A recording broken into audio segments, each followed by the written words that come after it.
Hi everyone, welcome to this video about the different olive oil grades, how they're made and what they're used for. My name is Hannah, I work with Centra Foods. I want to just go over today a little bit about each grade, how it's pressed, what it's best used for in manufacturing and in distributing, and give you guys a little bit of background because in the olive oil industry there seems to be lots of questions about what's what, and we want to lay it all out there and have it be as clear and simple as possible for people. I'm going to start at the beginning. We're going to start towards the higher end, the extra virgin grades, and work our way down, and then discuss some of the other oils as well. So the highest grade is known as extra virgin. It's what you're going to find in most grocery stores, most retail gourmet stores. That's what they're going to carry. There are a few different types of extra virgin, one being traditional and one being organic. So what that means is that the olives have been certified organic. The process that's used to make it is a completely organic process. Someone has actually come through and they've documented this. So normally, just like with any certification, you are going to pay a premium for the organic certified extra virgin. In all honesty, the oil is quite similar.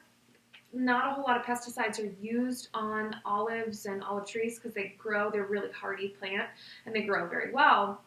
But the organic certification documents this. So if you are making a USDA certified organic product, you're manufacturing it, absolutely the organic is what you need to go with. So extra virgin is made, the olives are harvested. It's made just from fresh olives. It's actually just an olive fruit juice. And those olives are harvested, they're picked from the trees, and they are brought to the mill to be pressed. And they're actually ground into a very fine paste with water. And then they're put into a centrifuge. And you can think about a centrifuge as a really large dryer. It works in the same way. But it spins very fast. And the olive particle separates from the olive oil, separates from the water. And they all come out three different sections, different areas, and the oil is separated off. So it's actually really just that fresh fruit juice, essentially. And so that makes extra virgin olive oil. Now, it does need to be a certain acidity just to be qualified as extra virgin olive oil. The acidity does need to be under 0.8.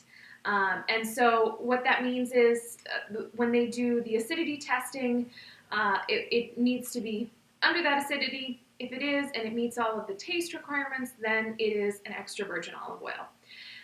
Virgin olive oil, which is the second sister to extra virgin olive oil, it's very similar, but it's actually just, it's pressed in the same way, it's produced in the same way, but the acidity level is higher. When you do that final taste testing, the final chemical testing, the acidity level is anywhere between 2.0 or lower, between 2.0 and 0.8. So that's the primary difference between extra virgin and virgin olive oil. Not a huge difference. The next jump down is going to be the refined olive oil.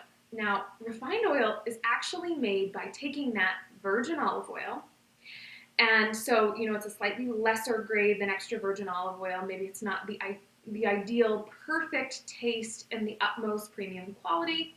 You're going to take that and they'll actually refine it, and you refine it using a high heat process. And that takes a lot of the flavor components out of the oil, a lot of the color, and with it, arguably, a lot of the health benefits, too, that come with extra virgin olive oil. That heating process really removes a lot of the components of that oil, though it's still olive oil. And so the result, after you refine it, is what's known in the industrial world as refined olive oil. That's the same thing as light olive oil that you'd see on a shelf, light tasting, anything like that. That's actually refined olive oil. Then, to get the next grade, it's actually a slight step up. If you mix virgin or extra virgin olive oil that has not been refined back into that refined oil, just a little bit, make it a blend, that is actually what is known in the U.S. as pure olive oil. And pure olive oil seems to have the most confusion around it, and for good reason. The USDA defines this grade as just olive oil, and the word pure has become attached to it simply because it was used as a marketing term for so long on labels that people came to know it as pure olive oil. So now, a lot of times you'll hear olive oil referred to as pure olive oil, or just olive oil. Those are all the same things. And that's not just regular old olive oil, what comes out of the olive. That's actually a refined oil that's had extra virgin or virgin blended back into it to increase the color and the flavor a little bit. So when you see pure olive oil on the grocery store shelf, that's why it's slightly cheaper than the extra virgin olive oil, because it is a few steps down. The next grade down from that is what's known as olive pomace oil. And olive pomace oil, what that actually means is oil that comes from the pomace of the olive. And the pomace of the olive is all of the leftover material that's done after virgin and extra virgin is pressed. You have the pulp, the flesh, the skin, and that actually is, it's a drier material. But just like any seed oil, that would be a drier component, it's actually a solvent is added to it. Normally it's known as hexane that is added to the pomace. And it removes the very last of that oil that is possible out of the pomace. It's still made from an olive material, and so that's why it's known as olive pomace oil, but that is the lowest grade. The solvent is removed, and so it's often used in manufacturing, it's used in soap making, it's used in body care, lots of different things. Olive pomace oil is debatably, it's one of the more controversial olive oils, but no more so, I would say, than canola oil, any other seed oil that would use that same system. So the next step down from there would be to look at some of the other grades. The canola oil, sunflower oil, safflower oil, soybean oil, those are lots of really common oils that are now used in manufacturing.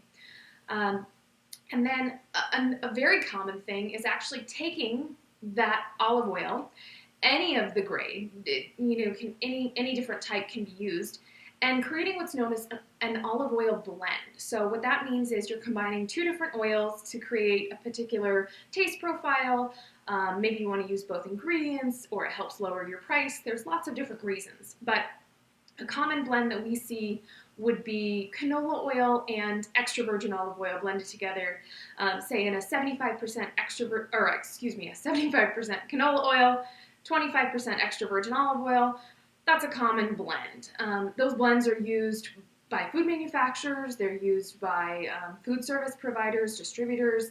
They're just very common.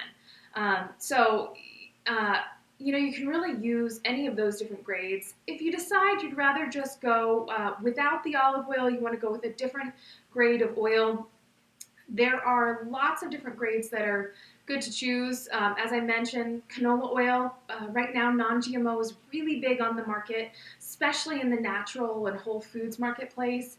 Canola oil is now available in non-GMO versions, as most oils are, seed oils are.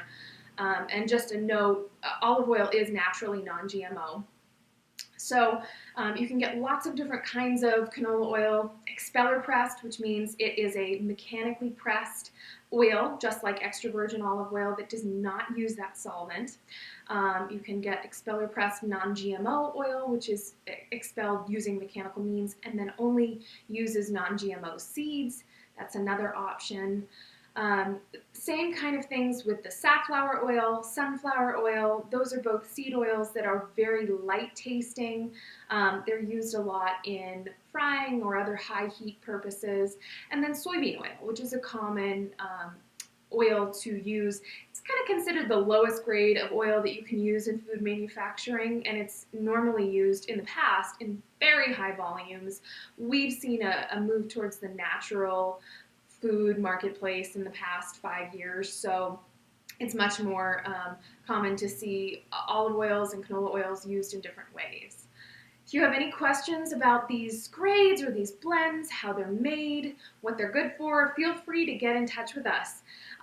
You can give us a call or you can contact us anytime. We look forward to hearing from you. Have a great day.